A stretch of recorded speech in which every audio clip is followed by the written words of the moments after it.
Olá, amigos do canal Videira Espírita, sejam todos bem-vindos. Estamos aqui reunidos mais uma vez para dar continuidade ao estudo da obra Paulo e Estevão, trazido a nós pelo Espírito Emmanuel, através da mediunidade de Francisco Cândido Xavier.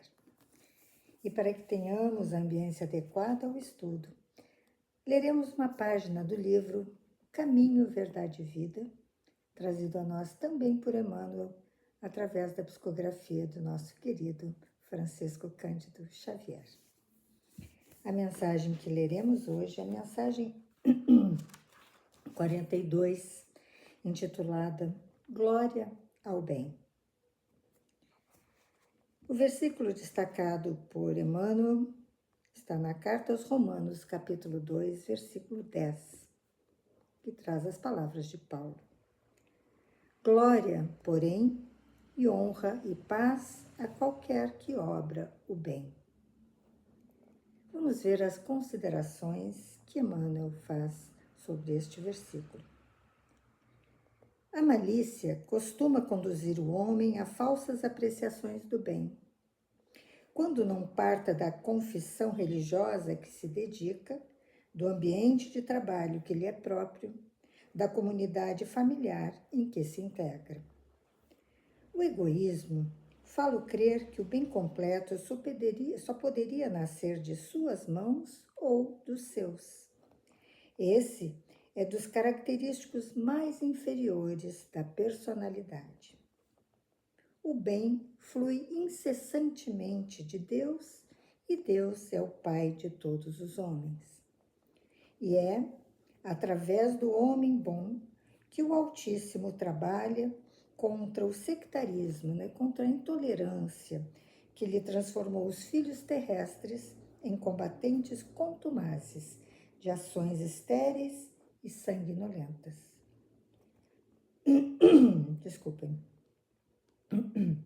Por mais que as lições espontâneas do céu convoquem as criaturas ao reconhecimento dessa verdade, continuam os homens em atitudes de ofensiva, ameaça e destruição, uns para com os outros.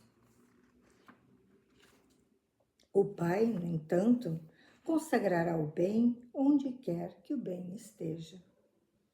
É indispensável não atentarmos para os indivíduos, mas sim observar e compreender o bem que o Supremo Senhor nos envia por intermédio deles. Que importa o aspecto exterior desse ou daquele homem? Que interessam a sua nacionalidade, o seu nome, a sua cor? Anotemos a mensagem de que são portadores. Se permanecem consagrados ao mal, são dignos do bem que lhes possamos fazer. Mas se são bons e sinceros no setor de serviço em que se encontram, merecem a paz e a honra de Deus.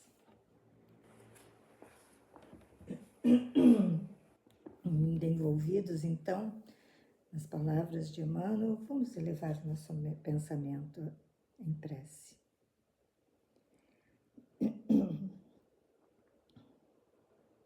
Amado Mestre Jesus, estamos aqui, Senhor, mais uma vez, reunidos para nos aprofundarmos ainda mais na obra Paulo e Estevão.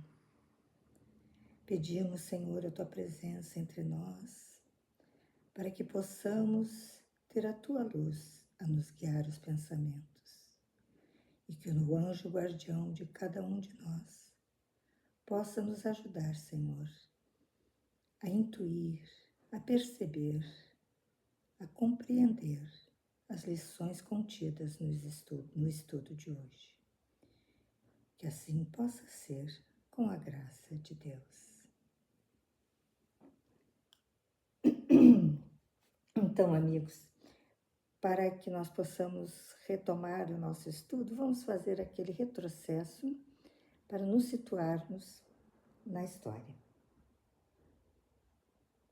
No nosso último estudo, conforme as minhas anotações aqui, nós vimos então Estefânio, sobrinho de Paulo, procurá-lo, né, para fazer uma denúncia grave e sobre a trama que os israelitas estavam erguendo, né, para o extermínio de Paulo e de Cláudio Lísias. E daí vimos então, nós paramos o estudo no momento em que Paulo orienta Estefânio a procurar Cláudio Lísias e lhe contar sobre a trama. E ele conta tudo para Cláudio Lísias, e quando Cláudio Lísias fica sozinho, ele pondera que como Estefânio é jovem, é sobrinho, né, parente de Paulo, ele acha que ali talvez poderia estar havendo uma preocupação familiar, nada além disso. Então, enquanto ele está ali pensando nessas coisas, ele recebe uma visita que lhe faz muito bem, de uma pessoa muito querida, a quem ele devia favores, e esse alguém era Tiago. E Tiago, ao conversar com ele, conta tudo, exatamente aquilo que Estefânio contou a ele, sobre a trama do extermínio de Paulo e talvez dele próprio, Cláudio Lísias. E conta ainda, em detalhes, relata toda a vida de Paulo de Tarso. Conta ele o grande homem que Paulo de Tarso é e o trabalho que ele vem fazendo para o cristianismo, né? E então, após esse encontro, ouvindo todas as coisas que Tiago contou a ele resolve seguir o conselho de Tiago, que é retirar Paulo de Jerusalém e levá-lo para Cesareia. E para isso ele junta 400 homens para servir de escolta. E quando chegam todos lá em Cesareia, o governador, pego de surpresa, se espantou com aquele número. Ele já conhecia Paulo, né, de nome, conhecia a sua história, e se espantou com aquele número de protetores, vamos dizer assim. E seguindo o costume, então, o governador, por tratar-se de um acusado judeu, mandou então ao Sinédrio, né, que o Sinédrio se fizesse representar na sede do governo. E é claro que todos ficaram muito felizes com aquela urgência do pedido, né? E então eles uniram-se às autoridades do Sinédrio e do templo para o tribunal, né? Esse tribunal que foi improvisado. Todos muito felizes por ter a oportunidade de, talvez, desta vez, pegar para si o prisioneiro, né? Há tantos anos que eles queriam, né, julgar Paulo e condená-lo, né? E o orador do Sinédrio, então, teve prioridade da palavra. E, é claro, ele fez sérias acusações, né, contra Paulo e denegriu o cristianismo. Já Paulo, terminando, né, o pedido do governador, quer dizer, ele ainda, o orador do Sinédrio, ele pediu que o prisioneiro fosse entregue a eles e levados para Jerusalém, né, para que fosse julgado pelo povo da própria raça, né? E, porém, Paulo percebeu,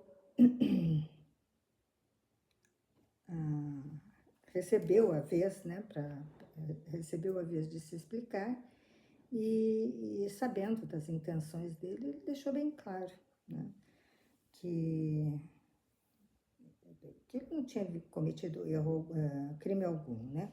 E enquanto ele falava de maneira muito brilhante, como sempre foi, né, a forma de falar de Paulo, ele fez com que o governador percebesse o seu elevado grau o seu elevado grau intelectual, né? Os seus dotes intelectuais. E a capacidade ímpar com as palavras, né? E que seus argumentos eram sólidos. Isso tudo mantendo tranquilidade ao falar, né? O que contrastava com a ira, com a raiva, com a forma agressiva, né? dos judeus falarem.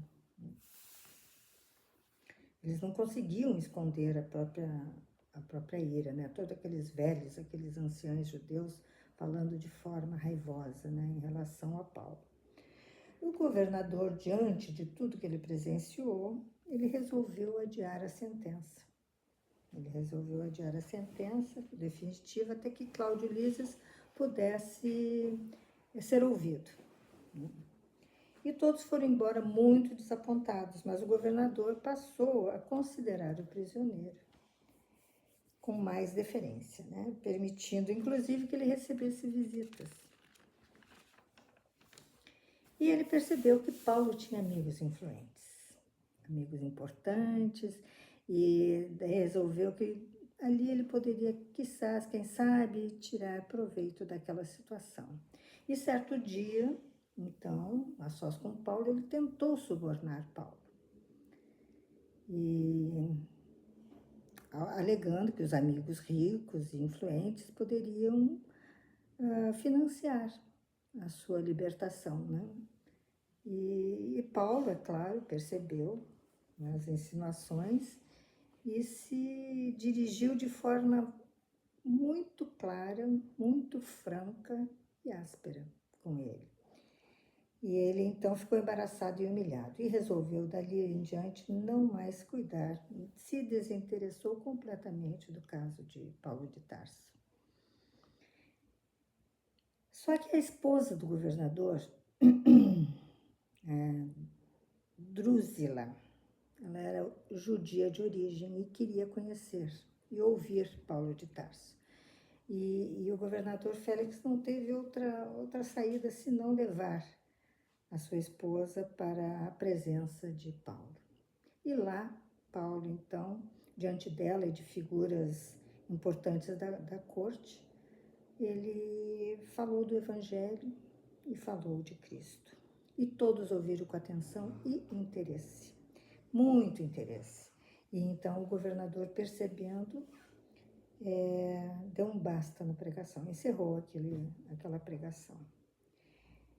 Por fim, Paulo ficou 2 anos preso na Cesareia e, mesmo preso, ele trabalhou intensamente na divulgação da Boa Nova. Ele não ficou ali parado sem fazer nada, né? Recebeu Lucas e o orientou a escrever, né, sobre falar com Maria, falar sobre Jesus, né? Depois, aquele governador, Félix, foi transferido para outra província e deixou Paulo entregue à própria sorte. Desde que ele tentou suborná-lo e foi humilhado, ele não mais se interessou pelo caso de Paulo, né? E o novo governador, Pórcios Festus, chegou e assumiu. E ao assumir o Sinédrio, ao assumir sua função, ele foi ao Sinédrio, né? Fazia parte do seu trabalho, ficar a par do que se passava, porque estavam tendo muitas manifestações populares. E ele então foi lá. E lá eles aproveitaram, o Sinédrio aproveitou para trazer à tona novamente o caso de Paulo e queriam que ele entregasse Paulo ao Sinédrio. Ele, por bem, achou melhor voltar para Cesareia, ir lá estudar o caso a fundo, né, se inteirar do assunto, mas convidou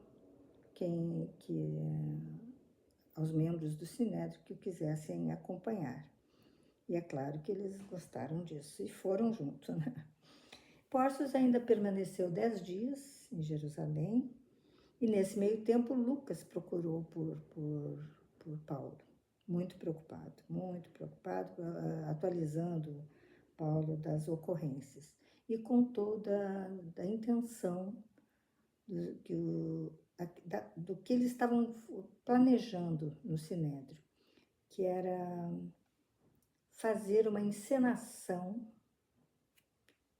de Paulo levando a cruz, imitando Jesus, né? Uma paródia do que foi feito a Jesus, levando a cruz até o Gólgota, chegando lá, ser crucificado no meio de 2 ladrões, para trazer mesmo a imagem daquele dia do Calvário, né, do Mestre.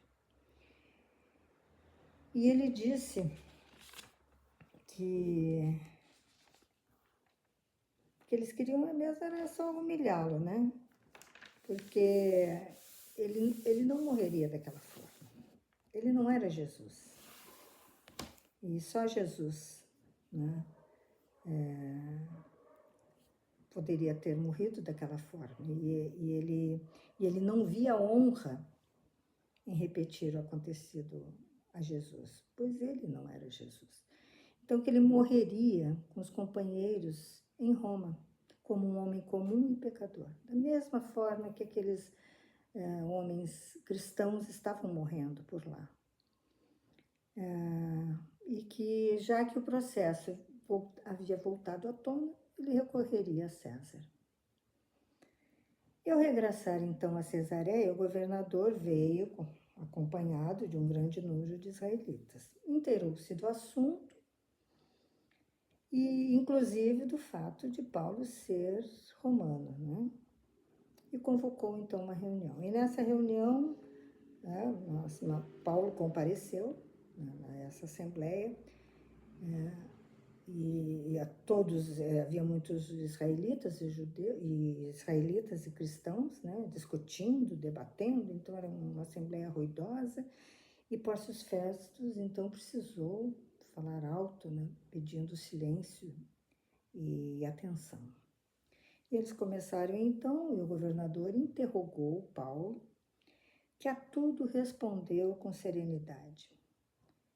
E o governador, então, percebeu também, como todos os outros percebiam, né, que o ex-rabino era culto, elevado, e entendeu que não seria fácil, né? Que não seria fácil entregá-lo ao Sinédrio, que não era bem assim, né? Porque ele percebeu, então, que eles o aniquilariam. Mas perguntou a Paulo se ele aceitava que for voltar para Jerusalém para ser julgado por aqueles da sua raça. E entendendo então a cilada dos israelitas, Paulo disse ao governador que não havia cometido crime algum e que não poderia ser entregue à tirania de Jerusalém. E apelou então para César. E nós paramos o estudo nesta parte. E ela, então, fica na página 431, para quem tem essa versão, essa edição do romance, a página 431, o primeiro parágrafo, lá ao alto. Então, vamos dar continuidade ao nosso estudo. Esse retrocesso foi meio longo, mas é que muitas coisas nesta fase da história de Paulo são importantes a gente lembrar, não deixar escapar, né? A atitude inesperada do apóstolo dos gentios provocou geral espanto. Pórcio Festus, muito pálido, engolfou-se em sérias cogitações. De sua cátedra de juiz, ensinara generosamente o caminho da vida a muitos acusados e malfeitores. Entretanto, naquela hora inolvidável de sua existência, encontrava um réu que lhe falava ao coração. A resposta de Paulo valia um programa de justiça e de ordem. Com imensa dificuldade, pediu o restabelecimento da calma e do recinto. Os representantes do judaísmo discutiam acaloradamente entre si.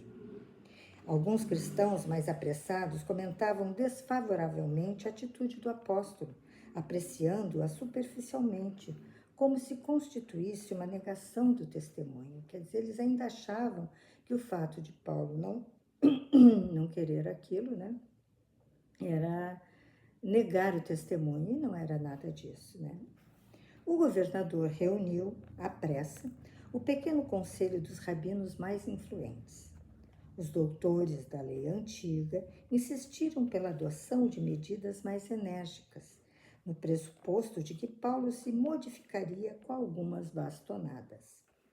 Entretanto, sem desprezar a oportunidade de mais uma prestigiosa lição para sua vida pública, o governador cerrou ouvidos às intrigas de Jerusalém, afirmando de que modo algum podia transigir no cumprimento do dever, naquele significativo instante de sua vida. Desculpou-se, desapontado com os velhos políticos do Sinédrio e do Templo, que o fixavam com olhos rancorosos, e pronunciou as célebres palavras: apelastes para César, irás a César. Com essa antiga fórmula, ficaram encerrados os trabalhos do novo julgamento. Os representantes do Sinédrio retiraram-se extremamente irritados, exclamando um deles em voz alta para o prisioneiro que recebeu o insulto serenamente: só os desertores malditos apelam para César.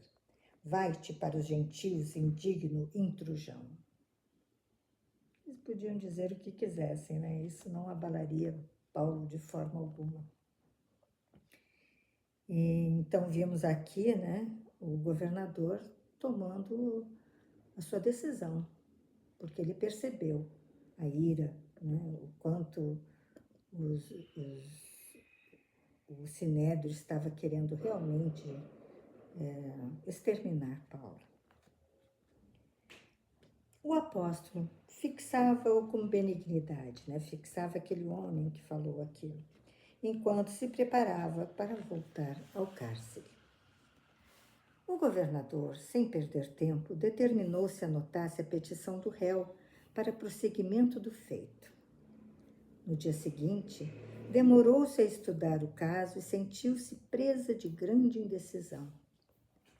Não podia enviar o acusado à capital do império, sem justificar os motivos da prisão, por tanto tempo nos cárceres de Cesareia. Afinal, Paulo ficou 2 anos preso na Cesareia. E o que justificava?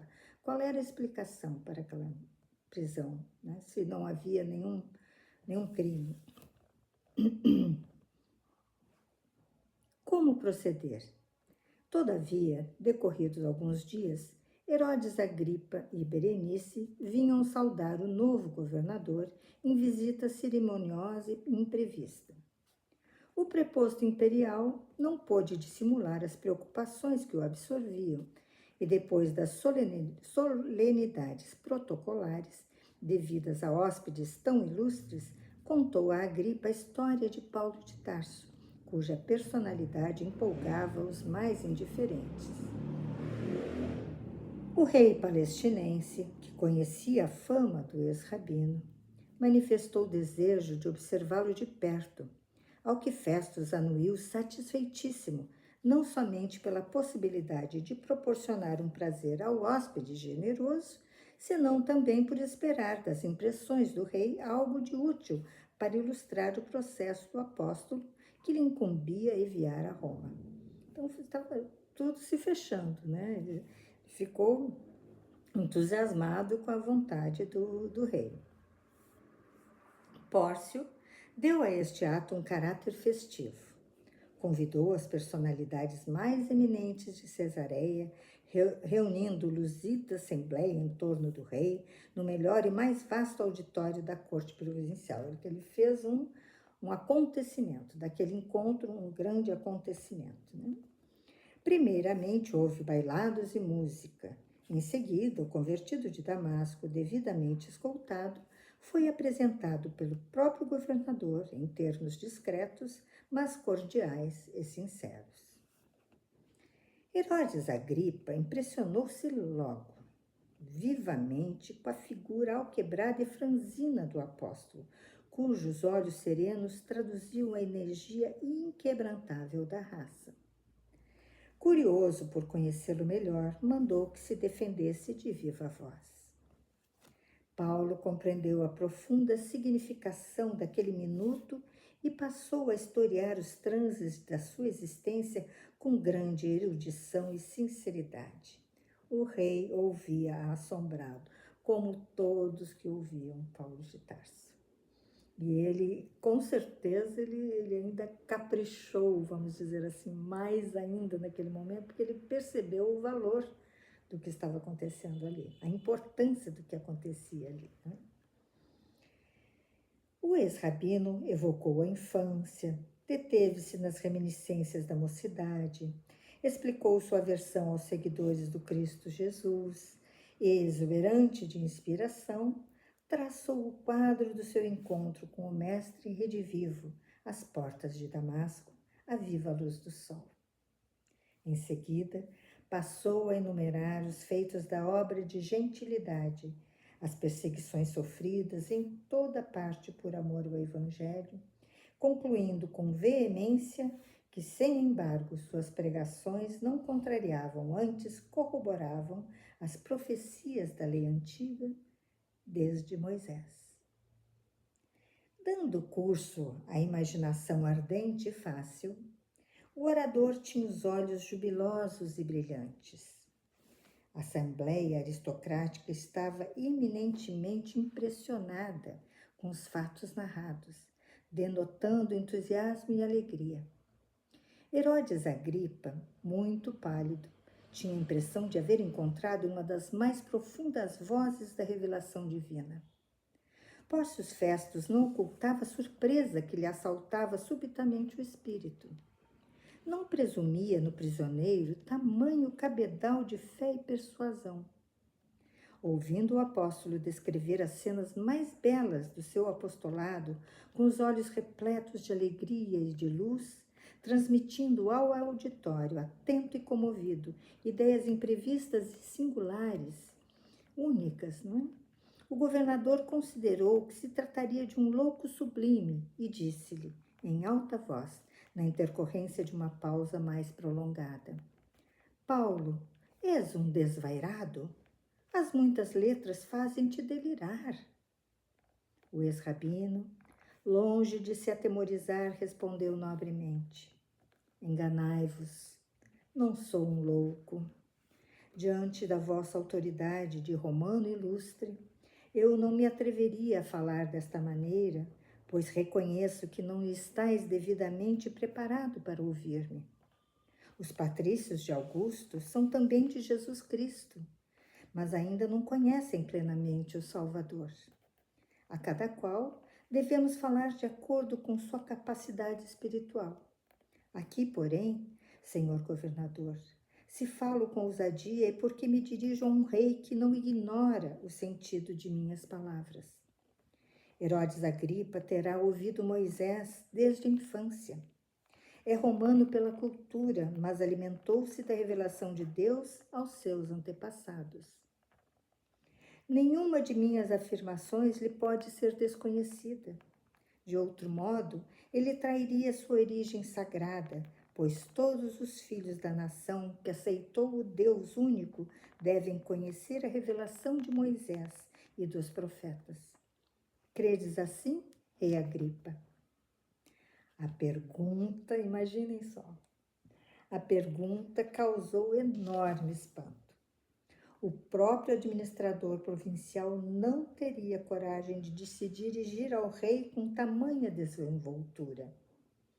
O ilustre descendente de Antipas estava altamente surpreendido. Extrema palidez cobria-lhe o semblante. Ninguém assim jamais lhe houvera falado em toda a sua vida. Percebendo-lhe a atitude mental, Paulo de Tarso completou a poderosa argumentação acrescentando: sei que credes. Confuso com o desembaraço do orador, Agripa sacudiu a fronte como se desejasse expulsar alguma ideia importuna, esboçou um sorriso vago, dando a entender que estava senhor de si, e disse em tom de gracejo: Ora esta, por pouco me persuades a fazer uma profissão de fé cristã. O apóstolo não se deu por vencido e revidou: Oxalá que por pouco ou muito vós fizesseis discípulos de Jesus. Não somente vós, mas todos quantos nos ouviram hoje. Pórcio Festus compreendeu que o rei estava muito mais impressionado do que se supunha e, desejoso de modificar o ambiente, propôs que as altas personalidades se retirassem para a refeição da tarde em palácio. O ex-rabino foi reconduzido ao cárcere, deixando nos ouvintes de morredora impressão.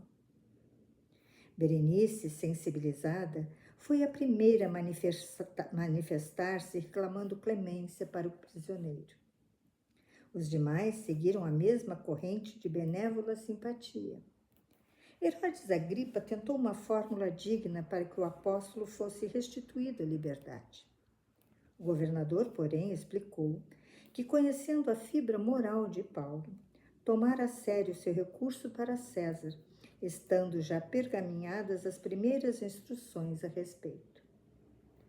Cioso das leis romanas, pôs embargos ao alvitre, embora pedisse o socorro intelectual do rei para a carta de justificação, com que o acusado deveria apresentar-se à autoridade competente na capital do império. Desejoso de conservar sua tranquilidade política, o descendente dos Herodes não aventou qualquer sugestão, lamentando apenas que o prisioneiro já houvesse recorrido em derradeira instância. Procurou então cooperar na redação do documento, mostrando-se contrário ao pregador do Evangelho, tão só pela circunstância de haver suscitado muitas lutas religiosas na camada popular, em desacordo com a unidade de fé colimada pelo Sinédrio como baluarte defensivo das tradições do judaísmo. Para isso, o próprio rei assinara como testemunha, emprestando maior importância às alegações do preposto imperial. Pórcio Festus registrou o auxílio extremamente satisfeito. Estava resolvido o problema e Paulo de Tarso poderia partir com a primeira leva de sentenciados para Roma. Então, tudo isso a gente vê aí como Paulo de Tarso é amparado. Né? Tudo se encaminhou para que se resolvesse. Por quê? Lembram de Abigail, quando ela disse a ele que ele iria para Roma, mas conforme, não como ele queria ir, mas conforme o alto assim o designava. Então, tudo aqui acontecendo para que ele realmente fosse para Roma. E continua Emmanuel. Escusado dizer que recebeu a notícia com serenidade. Não precisava nem ser dito. Depois de um entendimento com Lucas, pediu que a igreja de Jerusalém fosse avisada, bem como a de Sidom, onde o navio, certo, haveria de receber carga e passageiros. Todos os amigos de Cesareia foram mobilizados no serviço das comovedoras mensagens que o ex-rabino dirigiu às amadas igrejas, menos Timóteo, Lucas e Aristarco, que se propunham acompanhá-lo à capital do império. Os dias correram céleres, até que chegou o momento em que o centurião Júlio, com a sua escolta, foi buscar os prisioneiros para a viagem tormentosa. O centurião tinha plenos poderes para determinar todas as providências e logo, evidenciando simpatia pelo apóstolo, ordenou fosse ele conduzido à embarcação desalgemado, em contraste com os demais prisioneiros. O tecelão de Tarso, apoiado aos braços de Lucas, reviu placidamente a tela clara e barulhenta das ruas, afagando a esperança de uma vida mais alta, em que os homens pudessem gozar fraternidade em nome do Senhor Jesus. Seu coração mergulhava em doces reflexões e preces ardentes, quando foi surpreendido com a compacta multidão que se premia e agitava na extensa praça à beira-mar. Filas de velhos, de jovens e crianças aglomeravam-se junto dele a poucos metros da praia. À frente, Tiago, alquebrado e velhinho, vindo de Jerusalém com grande sacrifício por trazer-lhe o ósculo, o beijo fraternal. O ardente defensor da gentilidade não conseguiu dominar a emoção. Bandos de crianças atiraram-lhe flores. O filho de Alfeu, reconhecendo a nobreza daquele espírito heróico, tomou-lhe a destra, tomou-lhe a mão direita e beijou-a com efusão. Ali estava, com todos os cristãos de Jerusalém, em condições de fazer a viagem. Ali estavam confrades, desculpem, não, está certo, vou reler. Ali estava, com todos os cristãos de Jerusalém, em condições de fazer a viagem. Ali estavam confrades de Jope, de Lida, de Antipátride, de todos os quadrantes providenciais. As crianças da gentilidade uniam-se aos pequeninos judeus, que saudavam carinhosamente o apóstolo prisioneiro. Velhos aleijados aproximavam-se, respeitosos e exclamavam: não deveríeis partir. Eles todos o queriam perto. Mulheres humildes agradeciam os benefícios recebidos de suas mãos. Doentes curados comentavam a colônia de trabalho que ele sugeria e ajudara a fundar na igreja de Jerusalém e proclamavam sua gratidão em altas vozes. Os gentios, convertidos ao evangelho, beijavam-lhe as mãos murmurando: quem nos ensinará doravante a sermos filhos do Altíssimo? Meninos amorosos apegavam-se à túnica sob os olhares de mães consternadas. Todos lhe pediam que ficasse, que não partisse, que voltasse breve para os serviços abençoados de Jesus. Subitamente, recordou a velha cena da prisão de Pedro, quando ele, Paulo, arvorado em verdugo dos discípulos do Evangelho, visitara a igreja de Jerusalém, chefiando uma expedição punitiva. Aqueles carinhos do povo lhe falavam brandamente a alma. Significavam que já não era o algoz implacável que até então não pudera compreender a misericórdia divina. Traduziam a quitação do seu débito com a alma do povo. Pois ele lembrou exatamente a reação do povo com Simão Pedro, quando este foi preso. E ali ele estava vendo a mesma situação, aquilo se repetia, só que agora era com ele. Então ele estava se sentindo realmente quites. Ele via que o trabalho que ele vinha fazendo, ele havia resgatado todos os seus enganos, os seus crimes. Ele não esquecia, o que ele fez. Pelo contrário, em cima daquilo que ele fez, que ele buscou resgatar, que ele buscou trabalhar e levar a boa nova, sofrendo os martírios que sofresse, não importavam, os martírios não importavam. Ele tinha que levar a boa nova aos gentios. Então, belíssima, que lembrança que ele teve. Continuando, traduziam a quitação do seu débito com a alma do povo. Então, aquilo tudo que ele presenciava ali, aquela demonstração de amor a ele, mostravam que ele havia quitado seus débitos. De consciência um tanto aliviada, recordou-se de Abigail e começou a chorar. Sentia-se ali como no seio dos filhos do Calvário, que o abraçavam reconhecidos. Aqueles mendigos, aqueles aleijados, aquelas criancinhas eram a sua família. Naquele inesquecível minuto da sua vida, sentia-se plenamente identificado no ritmo da harmonia universal. Brisas suaves de mundos diferentes balsamizavam-lhe a alma, como se houvesse atingido uma região divina, depois de vencer grande batalha. Pela primeira vez, alguns pequeninos chamaram-lhe pai. Inclinou-se com mais ternura para as criancinhas que o rodeavam. Interpretava todos os episódios daquela hora inolvidável, inesquecível, como uma bênção de Jesus que o ligava a todos os seres. À sua frente, o oceano em calma assemelhava-se a um caminho infinito e promissor de misteriosas e inefáveis belezas. Ali estava o futuro à sua frente, o infinito, o caminho infinito. Júlio, o centurião da guarda, aproximou-se comovido e falou com brandura. Infelizmente, chegou o momento de partir. E, testemunha das manifestações tributadas ao apóstolo, também ele tinha os olhos úmidos.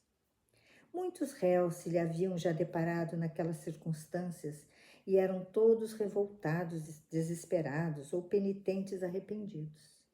Aquele, porém, estava sereno e quase feliz. Júbilo indizível lhe transbordava dos olhos brilhantes. Além disso, sabia que aquele homem dedicado ao bem de todas as criaturas não cometera falta alguma. Por isso mesmo, conservou-se ao seu lado, como querendo compartilhar dos transportes afetuosos do povo, como a demonstrar a consideração que lhe merecia. O apóstolo dos gentios abraçou os amigos pela última vez. Todos choravam discretamente, à maneira dos sinceros discípulos de Jesus, que não pranteiam sem consolo. As mães ajoelhavam-se com os filhinhos na areia alva, os velhos apoiando-se a rudes cajados com imenso esforço. Todos os que abraçavam o campeão do Evangelho punham-se de joelhos rogando ao Senhor que abençoasse o seu novo roteiro.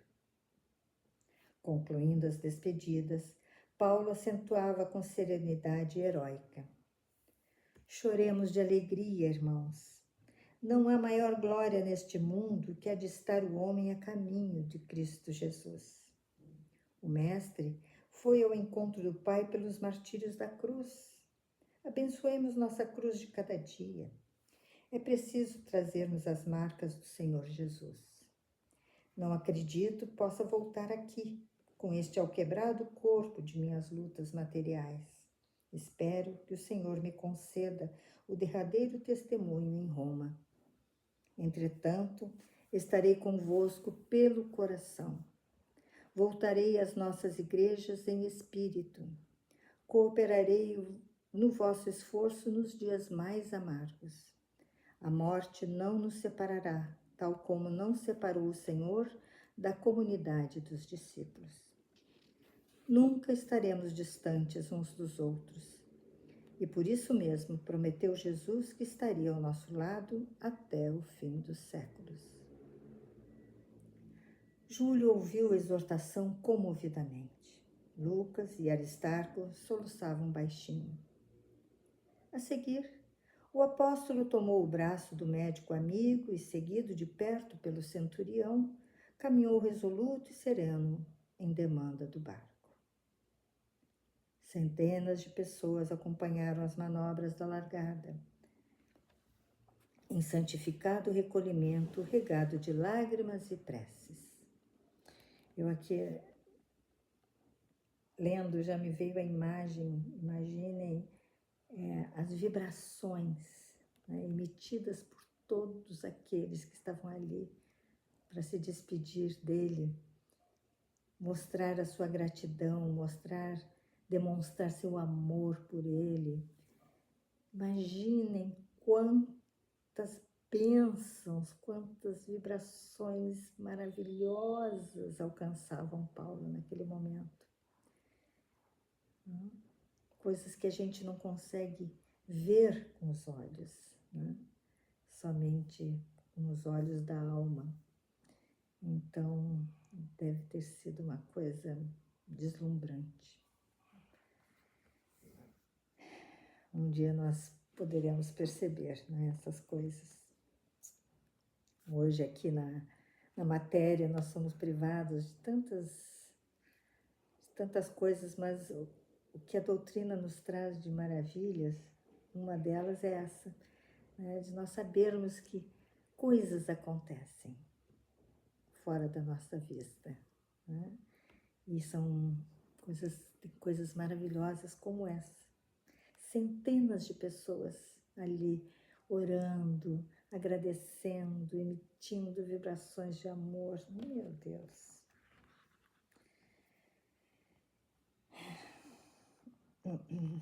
Até me perdi de onde eu estava, desculpem. Aqui. Vou retomar o início do parágrafo. Centenas de pessoas acompanharam as manobras da largada, em santificado recolhimento regado de lágrimas e preces. Enquanto o navio se afastava lento, Paulo e os companheiros contemplavam Cesareia de olhos umedecidos. A multidão silenciosa dos que ficavam em pranto acenava e ondeava na praia que a distância, aos poucos, diluía. Jubiloso e reconhecido, Paulo de Tarso descansava o olhar no campo de suas lutas acerbas, meditando nos longos anos de viltas e reparações necessárias.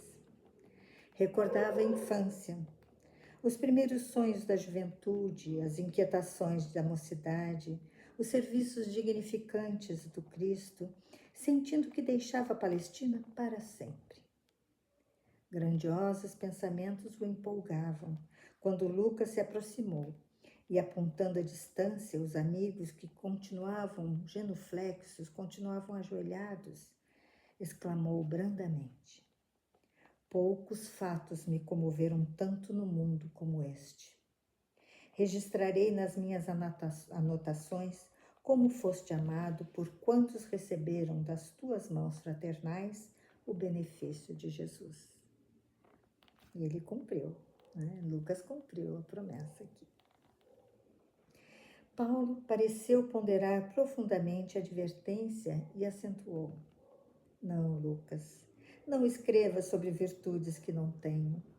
Se me amas, não deves expor meu nome a falsos julgamentos. Deves falar, isso sim, das perseguições por mim movidas aos seguidores do Santo Evangelho, do favor que o Mestre me dispensou às portas de Damasco, para que os homens mais empedernidos não desesperem da salvação e aguardem a sua misericórdia no momento justo. Citarás os combates que temos travados desde o primeiro instante, em face das imposições do farisaísmo e das hipocrisias do nosso tempo. Comentarás os obstáculos vencidos, as humilhações dolorosas, as dificuldades sem conta, para que os futuros discípulos não esperem a redenção espiritual com o repouso falso do mundo, confiantes no favor incompreensível dos deuses, e sim com trabalhos ásperos, com sacrifícios abençoados, pelo aperfeiçoamento de si mesmo. Falarás de nossos reencontros com os homens poderosos e cultos, de nossos serviços juntos dos desfavorecidos da sorte, para que os seguidores do Evangelho no futuro não se arreceiem das situações mais difíceis e escabrosas, conscientes de que os mensageiros do Mestre os assistirão. Sempre que se tornem instrumentos legítimos. Desculpem, eu fiz uma pausa que modificou o sentido. Vou retornar ao início da frase, não posso manter a palavra de Paulo de forma errada. Então, vou reler a fala de Paulo. Não, Lucas, não escreva sobre virtudes que não tenho. Se me amas, não deves expor meu nome a falsos julgamentos.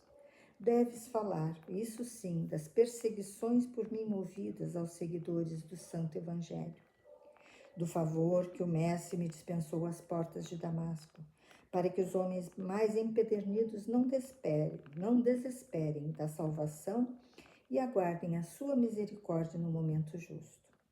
Citarás os combates que temos travados desde o primeiro instante em face das imposições do farisaísmo e das hipocrisias do nosso tempo.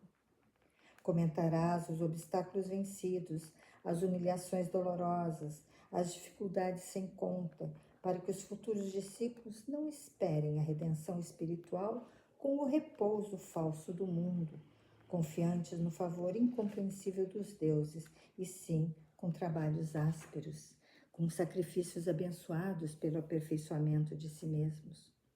Falarás de nossos encontros com os homens poderosos e cultos, de nossos serviços juntos dos desfavorecidos da sorte, para que os seguidores do Evangelho, no futuro, não se arreceiem das situações mais difíceis e escabrosas, conscientes de que os mensageiros do Mestre os assistirão, sempre que se tornem instrumentos legítimos da fraternidade e do amor, ao longo dos caminhos que se desdobram à evolução da humanidade. E, depois de longa pausa, em que observou a atenção com que Lucas lhe acompanhou os inspirados raciocínios, prosseguiu em tom sereno e firme. Cala sempre, porém, as considerações, os favores que tenhamos recolhido na tarefa, porque esse galardão só pertence a Jesus.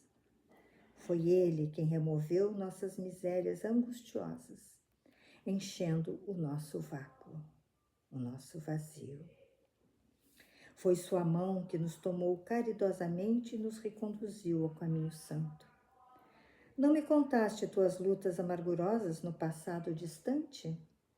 Não te contei como fui perverso e ignorante em outros tempos? Assim como iluminou minhas veredas sombrias, as portas de Damasco, levou-te ele à igreja de Antioquia, para que lhe ouvisses as verdades eternais.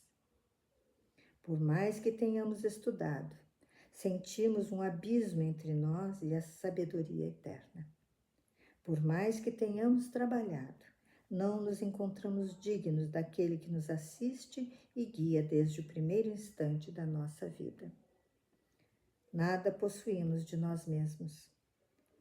O Senhor enche o vácuo de nossa alma e opera o bem que não possuímos. Esses velhinhos trêmulos que nos abraçaram em lágrimas, as crianças que nos beijaram com ternura, fizeram-no ao Cristo. Tiago e os companheiros não vieram de Jerusalém tão só para manifestar-nos sua fraternidade afetuosa. Vieram trazer testemunhos de amor ao Mestre, que nos reuniu na mesma vibração de solidariedade sacrossanta, embora não saibam traduzir o mecanismo oculto dessas emoções grandiosas e sublimes. No meio de tudo isso, Lucas, fomos apenas míseros servos que se aproveitaram dos bens do Senhor para pagar as próprias dívidas. Ele nos deu a misericórdia para que a justiça se cumprisse. Esses júbilos e essas emoções divinas lhe pertencem. Não tenhamos, portanto, a mínima preocupação de relatar episódios que deixariam uma porta aberta para a vaidade para a vaidade incompreensível. Que nos baste a profunda convicção de havermos liquidado nossos débitos clamorosos. Lucas ouviu admirado essas considerações oportunas e justas, sem saber definir a surpresa que lhe causavam. Tens razão, disse finalmente. Somos fracos demais para nos atribuirmos qualquer valor. Além disso, acrescentou Paulo, a batalha do Cristo está começada. Toda vitória pertencerá ao seu amor e não ao nosso esforço de servos endividados. Escreve, portanto, tuas anotações do modo mais simples e nada comentes que não seja para a glorificação do Mestre no seu Evangelho imortal. Enquanto Lucas Procurava Aristarco para transmitir-lhe aquelas sugestões sábias e afetuosas. O ex-rabino continuava fitando o casario de Cesareia, que se apagava agora no horizonte. A embarcação navegava suavemente, afastando-se da costa. Por longas horas, deixou-se ficar ali, meditando o passado que lhe surgia aos olhos espirituais, qual imenso crepúsculo. Mergulhado nas reminiscências entrecortadas de preces a Jesus, ali permaneceu em significativo silêncio, até que começaram a brilhar no firmamento muito azul os primeiros astros da noite.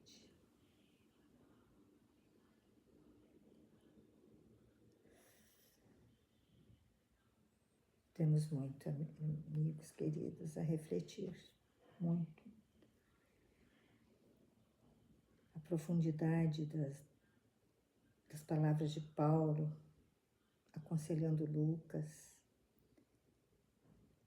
afastando qualquer hipótese de vaidade, fechando as portas para qualquer brecha de orgulho, fazendo lembrar sempre que tudo aquilo que ele fez, por tudo aquilo que ele passou, foi pelo Cristo, foi pela Boa Nova. E foi porque ele era um homem, um pecador. E nós? Nada possuímos de nós mesmos, disse ele. E isso é verdade. Nada possuímos de nós mesmos. Então, o que nós busquemos aqui nesta cena final, em que Paulo vê a Cesareia desaparecer e as primeiras estrelas surgirem no céu, no silêncio, ele e Jesus. E aqui então, amigos queridos, faremos a pausa de nosso estudo. E no nosso próximo encontro, iniciaremos o capítulo 9, o prisioneiro do Cristo. Vamos orar?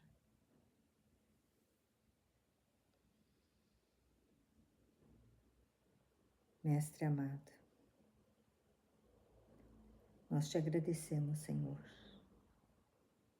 pelo privilégio de termos acesso a tantos detalhes, a tantos pormenores da passagem de Paulo, do trabalho exercido por ele, das coisas maravilhosas que fez e disse, dos exemplos, da sua conduta irretocável. Que saibamos, Senhor, olhar e trazer para a nossa vida diária aquilo que, na nossa imperfeição, formos capazes de assimilar, mas que tenhamos em Paulo o exemplo de que precisamos enfrentar as nossas sombras e buscar a luz por nós mesmos, mas não em nome de nós, mas em teu nome, amado Mestre. Se conosco, Senhor, nesta semana que nos separa de nosso próximo encontro, para dar continuidade ao estudo desta obra que tanto nos tem ensinado. Abençoe os nossos dias, os nossos lares, os nossos afetos. Que assim possa ser, graças a Deus.